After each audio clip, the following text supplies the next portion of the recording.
Next email. We'll do that one last. All right. So this gentleman is a podcast has contributed quite a bit to the board and is a very active member on Free Domain Radio board. He posted a letter that he wrote to his mother that he didn't quite send when he was trying to break ties with his family. And I believe that he has, cut off all ties, as I will soon read out to you. And he's just wondering, as a result of that, certain things have been happening. He's looking for some guidance on this, so I'll just read the email. I've cut off all ties with my parents and older brother, possibly my younger one as well. I've told them if they can respect my wishes, I do not wish to communicate or see them for an indefinite period of time. Since then, I have not spoken to them. My mother, however, has obviously not respected my wishes and has been sending me emails every single day for the past few weeks that simply say in the subject line, "We love you," or "We love you and are praying for you," or "I love you," with nothing else in the email. I have since blocked these emails, or more accurately speaking, I have taken them off my contacts in Hotmail, meaning they go directly to my junk mail. I can't block them on Hotmail completely. Now she has resorted to sending them to my work email, where I have got no real control over the emails I get. Is she trying to wear me down into talking to her? Why these guilt-tripping passive-aggressive attacks? What do I do about how it affects me with feelings of guilt that still seem to tug at me, while at the same time I feel angry at her for doing this to me? It seems I can't escape. I wrote that long letter to her and posted it, but should I send it now? Will that get her off my back or just make things worse?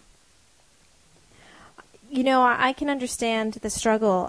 You've taken a stand and you said, I don't want to talk to you anymore. And so now what's Mom doing? She's sending you all these emails. She's trying exactly to do what she's doing. She's trying to push your buttons. She's trying to appeal to your guilt. She's trying to do everything in her power. And to suck you in and engage you in a conversation that will give her some relief from her own anxiety and guilt.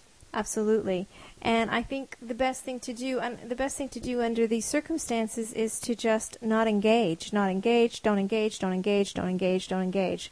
The moment that you respond back is the moment that she knows that she's got you on something. She'll, even if you respond angrily, she knows that there's something there that she can hook into. And she will continue to do these things. The principles of reinforcement or the principles of extinction indicate that if you don't respond, if you don't reinforce the behavior, it will soon peter out. So the longer you go without responding to her, she'll become her responses to you or her emails to you will likely start to peter out. They'll become less frequent or more infrequent over time, and eventually they'll stop. And then you might get one in 6 months or something sort of as a, let's see if I can have an effect now, or maybe I'll get something this time, if enough time passes.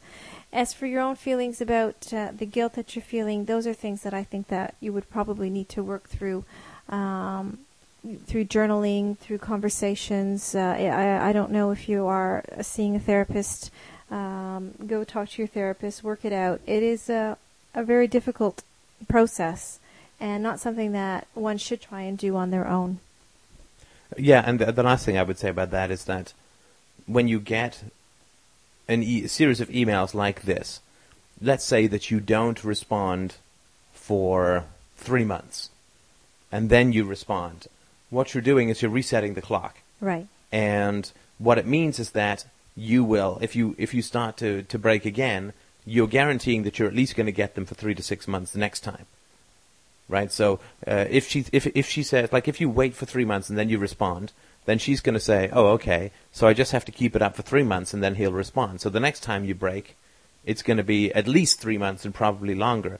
So the longer you leave it, the less likely you should respond, or the more negative the consequences are going to be if you respond, because then they'll know it's just, it's a waiting game and we just have to keep pestering and keep pestering.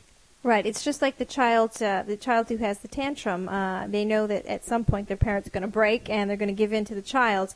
And this is sort of the reverse situation. You can't give in, because when you give in, then you're giving them grounds for wanting to start again or to reinforcing. Positive, right? Yeah.